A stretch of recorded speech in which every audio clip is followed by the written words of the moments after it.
Frank Gotwals, a lobster fisherman out of Stonington, Maine, and we're here on board my vessel. I'm the owner-operator of this boat. We're primarily a day boat fishery here, so we're out here at lobstering. We've had some pretty important conservation measures in effect for a long time, and the result of that is in the last couple or 3 years in particular, we've had record catches of lobster. And we're hauling lobster traps, trying to show people all the different things they might like to know about the lobster and how it gets from the bottom of the ocean onto their plate. So what I'm going to show you here is the difference between a lobster that we can keep and one that we can't keep in terms of the size. Okay, we've got the lobster measure here. This is 3 1/4 inches from one end to this point. When we put that on the shell, we measure between the eye socket and the back of the shell and the beginning of the tail. As long as that point does not drop down over the back of the lobster, it's of legal size. You can see this one beside it. In fact, it lands on the tail. So that means that this lobster here is going to go back. That'll be next year's lobster or the year after's lobster. That's what we try to do in this fishery, is to always keep lobsters there for future generations. We've been doing it for 100 years or more now. Okay, so what we're looking at here is a female lobster with eggs on her. And you see she carries them under the tail, and there's a lot of them. And you can also see on this lobster, she's regenerating a leg here. If you see this little red thing right here. And the lobsters can regenerate pretty much all their body parts. She's carrying a couple passengers. She got a couple barnacles on her. It's a hard shell lobster. You can tell that by this dark coloration on the other side of the claw and all the scratches. She's had her shell for probably a year now, and once she lets go of these eggs, she will probably shed her shell. In this case, we're looking at a lobster that has not yet been V-notched.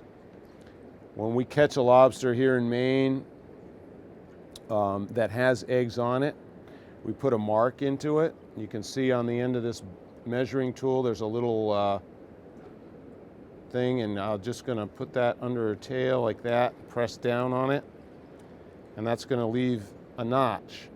Once that lobster, now that notch is in there, it'll take her probably 2 or 3 years to grow that back out. In the meantime, whether she's got eggs on her or not, we're not going to take her. We're going to let her go and give her a chance to continue to add more lobsters to our fishery. And here we have another lobster with eggs on it.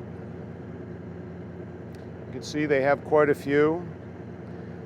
I don't know how well you can see this, the color of these eggs. They're, when they first are extruded under the tail, they're going to be a really dark black. These ones are starting to turn almost a greenish brown. That means that she's going to release them fairly soon. So this one I won't bother to do anything to. She's already got the mark on her tail.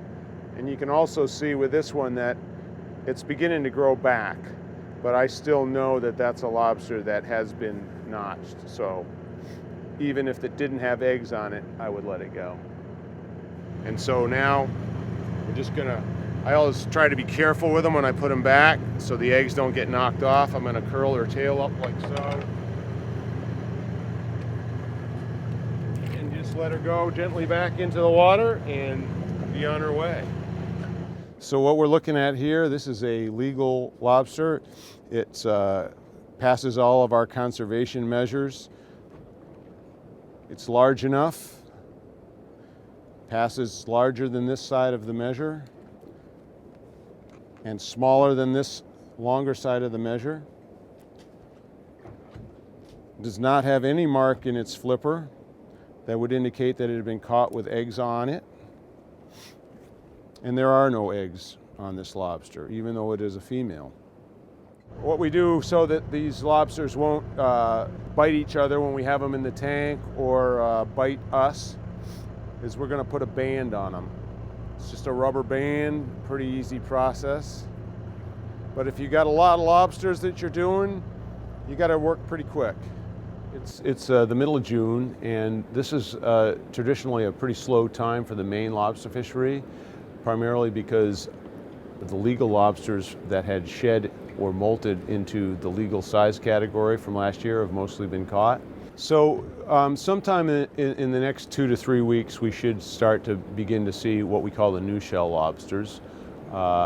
And the largest amount of lobsters that we catch in Maine are these new shell lobsters.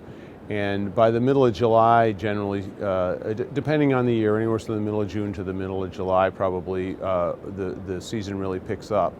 And that'll run all the way for the inshore season, which I would call this area we're in today, in amongst these islands. The inshore season, usually by the end of October, mid-November, is pretty well wrapped up. Then a lot of boats will continue off into much deeper water, and they're going to fish there all winter long.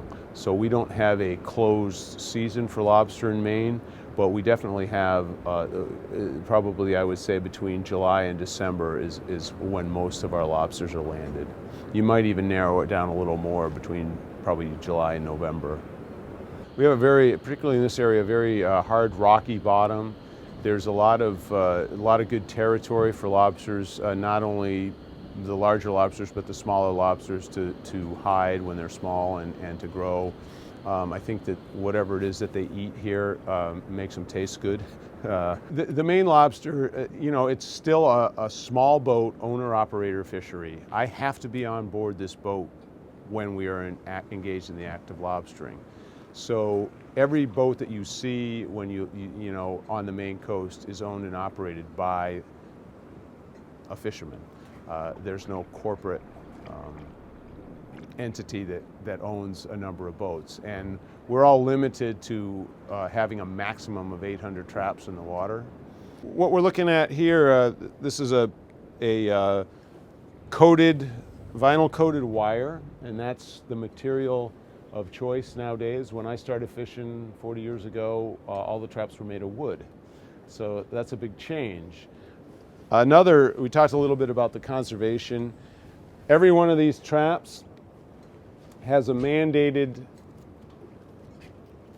hole cut into the wire that has to be at least I believe it is 3 by 6 inches or 3 by 3 inches. Anyway, big enough for any lobster to crawl out of. And into that space we put a plastic panel, and the panel is secured by, in this case, iron hog rings and cotton twine, and these are hinged. So these are, as they say, biodegradable, and after probably a month or two, depending on the area, if this trap is lost by either lost in a storm or lost by somebody running over it, these biodegradable, or the biodegradable feature of it, that will disappear, and anything will be able to crawl in and out of that at will, because we don't want to have, obviously when the traps were wooden, if they'd been in the water for a year or so, they would disappear. Whereas with the wire, there was some concern that they would keep on fishing for a number of years if they were lost, or what's referred to as ghost traps. So we have that feature, and you also see that this has a slot in it that has to be at least 6 inches by 1 15/16 inches. And the idea behind that is so that some of the smaller lobsters will crawl out and not have to be handled. I think one of the things about the trap as a method of fishing is it's relatively inefficient, which in our case is probably a good thing. What we're using here today for bait is herring, and it's a sort of a preferred bait this time of year. This is salted. We'd prefer it as fresh as we can get it this time of year. It seems to catch more lobsters that way. But this comes out of somewhere in the Gulf of Maine, I suspect, or from Canadian waters. It's all natural.